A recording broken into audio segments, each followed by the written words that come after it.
Here's how we do it. 4 parts. The first one is learn. Everyone say learn. Learn. The second is say. Do. Reflect. Notice that we are doing the say part right now. This isn't hard to do. If you're like, how do I get people to say stuff? Ask them to repeat you. What if they think it's really annoying to repeat stuff? Well, how do you learn how to do anything? Repetition, right? If your kid gets on a bike and you're teaching them how to ride a bike, if they fall off, you don't go, well, guess you're not going to be a bike rider. No, you got to get back on the bike. That's exactly how we do this. You put these people on a bike, you put kids on a bike, maybe teenagers, maybe adults. They all learn the same way, right? We have to learn how to do it. So you talk to the person about how the bike works, how the pedals work, how you use your hands. You talk to them, you have them talk back to you. It's a conversation. It's not a lecture. Then you have them do it. You put them on the bike and let them roll. Now, I taught my bike. It's good. I taught my son how to ride a bike in 12 minutes without training wheels. 12 minutes, because I'm applying this strategy. Learn, say, do, reflect.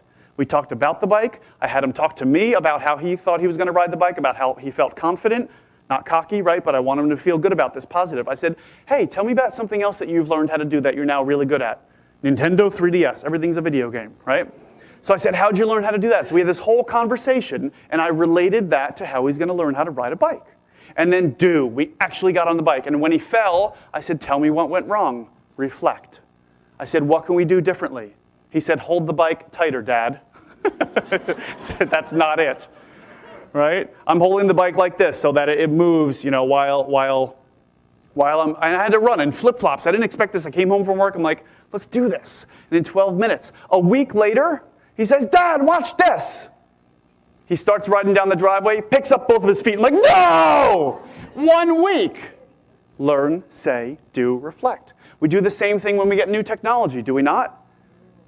Right? Maybe you read the manual, maybe you talk to other people about it, but you do things, you talk to other people about it. Have you ever asked anyone a question about technology because they had the same device that you had? If you have, say, uh-huh. Right? We don't have to be the content expert. We're now having a conversation, so we're saying things. Then we do, and then we reflect. When it doesn't work, how many of you have ever Googled something or Binged it? I don't know if you Bing things. But if you've Googled something because you didn't understand how it worked or it didn't work or something crashed, how many of you have ever done that before? You're reflecting. We do this in the rest of our lives. You do it when you get a brand new car. You're like, this car is very different than my 12-year-old, the POS that I have, right? This one has a screen, this one has dials. Have you ever driven a car that just had buttons? There was no gear shift? That's an awkward experience because you just push a button, you're like, okay, now I'm driving. That's it, right? But we use the same process. Now here's a quote, help me fill in the blanks. Tell me, I'll forget. Show me, I'll remember. Who knows the rest of it? Teach me and I will learn. Involve me and I will learn. Involve me. I'll understand. This is Ben Franklin right here. You get points for trying. Sorry, it's in the back of my It's in the back. Hey, look, nobody's perfect. Nobody's perfect. But that's the point. We need to get involved. See, you said, I got an answer. As you said it, you were coming up with the rest of it. You're like, wait a minute, I actually do know this. Because we're getting involved. This is coming from Ben Franklin a long time ago. Now, we need to do things differently. We need to involve people differently and get people moving because we have a attention deficit span. I don't know if you've noticed this. It's 4 to 20 minutes. Proof. How long is the average song you listen to? 3, 4 minutes, right? Maybe 5. YouTube video. When do you stop watching a YouTube video? When do you start cutting out? When do you get bored? Right? About 5 minutes, 6 minutes. Some of us are like, all I do is watch YouTube. That's fine. How about the movies? When you go to the movies, how often do the scenes change? When's the last time you saw a movie that took place in the same spot and the whole movie was there? Even the movie with Ryan Reynolds, I forget what it's called, but I think it was called Buried or Buried Alive, right? Even that movie changes angles, changes scenes, goes somewhere else, goes to a phone. It changes it up every 4 to 20 minutes. How about the news? How often does the news change? Every 4 to 20 minutes. TED Talks, how long are they? 18 to 20 minutes, right? How about magazine articles? When's the last time you read a magazine article that takes you more than 20 minutes to read? They call it bathroom reading. Come on. Think about it. So you need to engage your learners in a different way every 4 to 20 minutes. So we apply this. It's called learn, say, do, reflect. Now it's easy. The learn part's really easy. Concepts, statistics, pictures, graphics, questions, metaphors, stories, quotes, videos, music, and humor. There's so many things that we can be doing here. Now, we've done all of these except one. Which one? Haven't played any videos yet. Huh. That's so weird.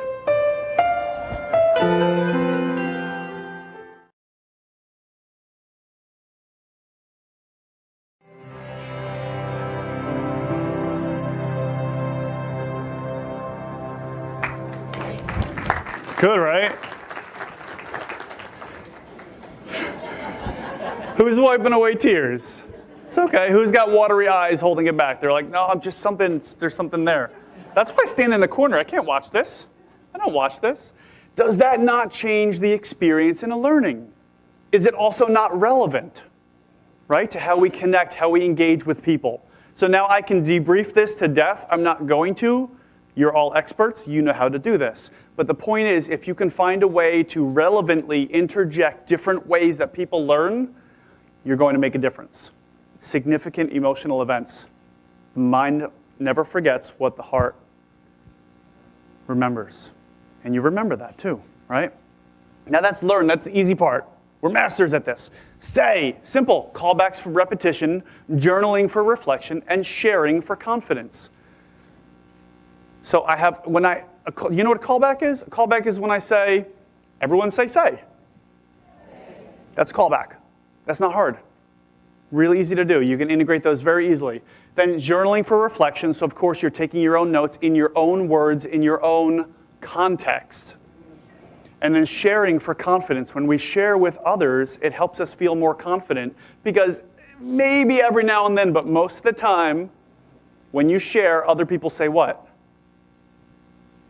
That's great. That's good. They give you positive thoughts, positive feedback. Every now and then you get that person who goes, that's a terrible thing, right? But maybe that's motivation for you too, right? You know Martin Luther King Jr. dealt with it. Not everyone said, wow, that's a great idea. But he needed that passion to fuel himself, right? Every leader does. So we make this a conversation. Thirdly is do. Exercises, games, role plays. You know the ways we do this. Simulations, brainstorms, projects, pop quizzes, and tools. There are so many different ways that we can get people to do things. We don't even have to do it wherever we do that job. We can do it in here and practice. Are you with me on this so far? Hey, look, another callback. Right? By the way, every time you get a callback and people respond to you, you're getting an affirmation. How many of you noticed by the time I asked you to stand if you're able, most of you just got up immediately like, okay, right? We're like trained monkeys in here. And it's the truth because I had already gotten affirmations from you. I walked around the room, I got a couple smiles and introductions, and I met as many people as I could. I met giant groups in the back, I met some folks in the front, and every time I get a smile, it's an affirmation. Every time. When the lights go down, the music goes down, and the previews come on, anytime you smiled or laughed or saw something that you agreed with, that's more affirmations. When I stepped up and said, welcome to your favorite session, if you smiled or laughed, another affirmation. I'm getting affirmation after affirmation after affirmation. So by the time I ask you to do something difficult, go ahead, put your stuff down, please stand. You're like, okay, well, I've already been saying yes for so long, I may as well continue. That's just how the human brain works. It's not manipulation. Manipulation is for your own good. This is influence to help others. If you're with me on this, say, oh yeah. Yeah. Right? Now, one of the things that I want to do in here to prove to you how expansive this could be, and just give you another example of how you can use an activity, I want to share with you something that we do. It's called the finger point. So once again, I'm going to ask you to put your stuff down and please rise. Go ahead and do that now. Now, find a little bit of room wherever you are. You don't need to everyone get out of the rows, but find a little room so that if you move around, you don't slap your neighbor in the face. That's the session tonight. Okay? All right. So here's what I'd like you to do. I'd like you to find a good balance with your body. Put your feet about shoulder width apart. And put the energy on the balls of your feet. So bend your knees a little bit, because if you don't and you lock your knees, you'll pass out. Don't do that, okay? In fact, let me do this. Let me grab a chair so everyone can see. This isn't content, this is what? Context. I'm realizing I can't see people in the back, so I have a general liability insurance policy. We'll be fine. Okay? There we go. That's better. You're welcome. Okay. So now, do you want to do this the fun way or the boring way? Fun way. You asked for it. Just remember that. Okay? Now imagine you brought your imagination to this workshop here. So put your hands in your pockets. If you don't have pockets, stick them up your shirt. No, don't do that. I'm just kidding. Just imagine you've got drills and put your drills up in the air. Make sure they work. Go zzz, zzz. Okay, good. You're with me. Now drill your feet in to the ground on the count of 3. Ready? 1, 2, 3, go. Zzz, zzz. Some of you have really long drills. However you want to play this game, that's fine. Okay? Now, everyone's got pins in their hips. This is what keeps you stiff throughout the day. Pull them out, go bink. Let me see you do one hula. One hula. Some of you are like, no. Hey, you asked for the fun version. This is it. Okay? Now grab your ears like this and go whoop, whoop, whoop, whoop, whoop. That was for me. I'm sorry. All right. Here's what we'll do. Here's what we'll do. In a moment, I'm going to ask you to raise your right arm, if you're able to, and it'll look like this. With sound effects, right? Then I'll ask you on the count of 3 to turn to the right as far as you can. So your feet are locked in, but your hips are flexible. So you're going to turn to the right as far as you can. Lock in your vision to what you're looking at. I'm going to ask you to call it out loud. So I'm going to say, top of the curtain. Come back, clap, put your hands down. Is that easy, yes or yes? Okay? On the count of 3 with sound effects, raise your right arm. 1, 2, 3. Good. We're parallel to the ground. On the count of 3, turn as far as you can to the right. 1, 2, 3, go. Lock in your vision to what you're looking at. Call it out loud. All right, come back and clap. Put your hands down. Take a breath. As you release, close your eyes. Go ahead, close your eyes. If they're not closed, I can see them. This works because it has to be in your mind. Okay, so close your eyes and relax. Imagine in your mind that you're facilitating this experience. Imagine in your mind that you're standing there in your body. You raise your right arm and you turn to the right as far as you can. Call out loud that point that you reached. Once again, 1, 2, 3. Yeah. Now, in your mind, what's possible? Anything. Everything. So imagine you're going to stretch 1 inch further in your mind. In your mind's eye, imagine yourself stretching 2 inches further, maybe 3 or 4. Imagine you're Gumby. 5, 6, 7, 8, a whole foot further. Imagine nothing can stop you. You go a whole foot and a half further. When you get to a new point, I want you to say yes. 1, 2, 3. 1, 2, 3. Yes. That was different. All right, open your eyes. With sound effects, raise your right arm. 1, 2, 3. Now I want you to see how much further you go because you put a what in your mind? A vision. On a count of 3, turn to your new point past the first point. 1, 2, 3, go. Wait, you think that's far? Go 1 more inch. All right, 1 more. Come on. You're like, no, that was, no. How many of you went further the second time? Put your hand up, say, oh yeah. Oh, yeah. Could you have gone that far the first time? Those were the instructions. Why didn't you? Yeah. Because honestly, the second time I was pushing myself to discomfort. Ooh, okay. So the second time she was pushing herself to discomfort and even past some of that and going, oh, back pain, keep going. Right? How many of you pushed through some discomfort? Guess what? That's life. Okay? Why, what's that? A stretch assignment? Yeah. Why else didn't you get that far the first time? You forced yourself in. You stayed within your comfort zone, right? You weren't. Go as far as you can. No? No? Okay. You didn't ask yourself, right? I asked you. Now think about it. Now I could debrief the crap out of this for a really long time. But the whole point is these are the same excuses you and everybody around you use. They're not reasons, they're excuses that you use in every other area of your life. I went as far as I thought I could. No one asked me to go further. I went to the point where I reached discomfort and I said, well, that's enough.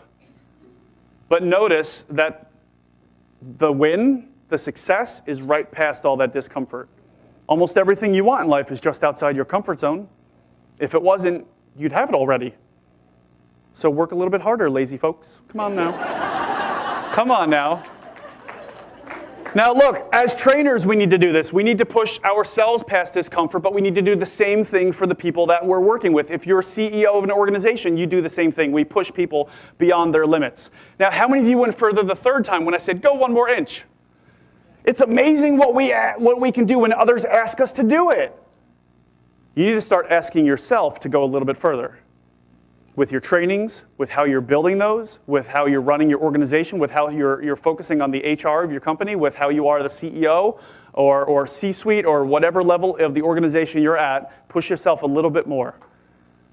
Ask yourself to. If you're willing to give it a shot, say, oh yeah. Oh, yeah. Give somebody a high five. Say, that was great. Have a seat.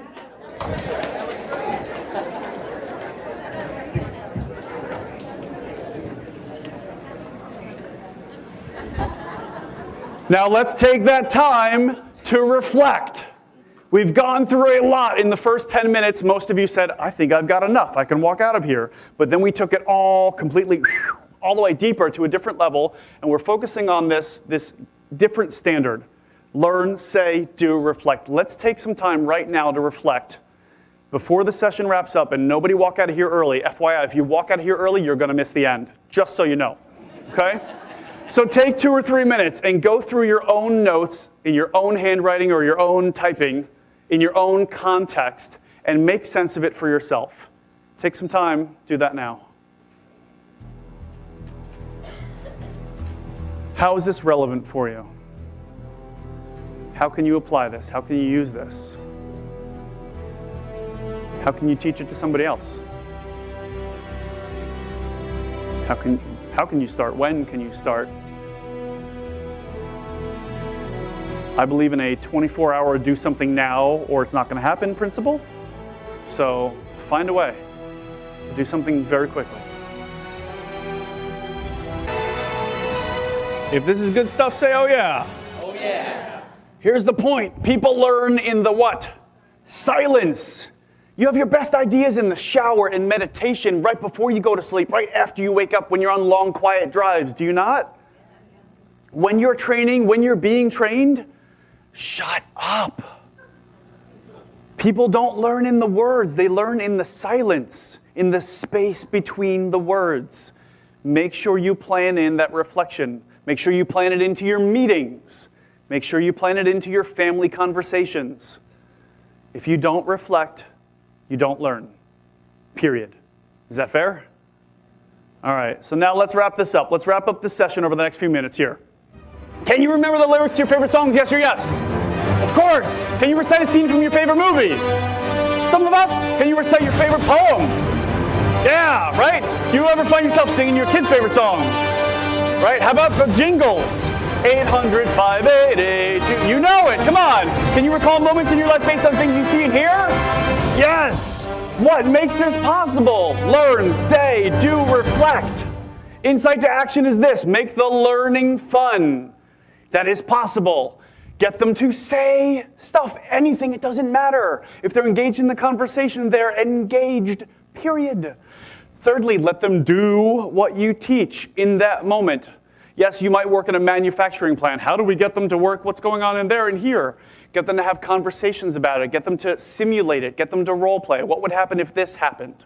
There are ways, trust me. And lastly, reflect on the learning. Go ahead, this is the picture shot right there. All 4 of them are up, all right? Okay. Now look, I made some heavy-duty promises earlier. Did I keep those promises? Yes. All right, cool. How many of you would be like, I would love it if this session was longer? It's not. We have an hour, right?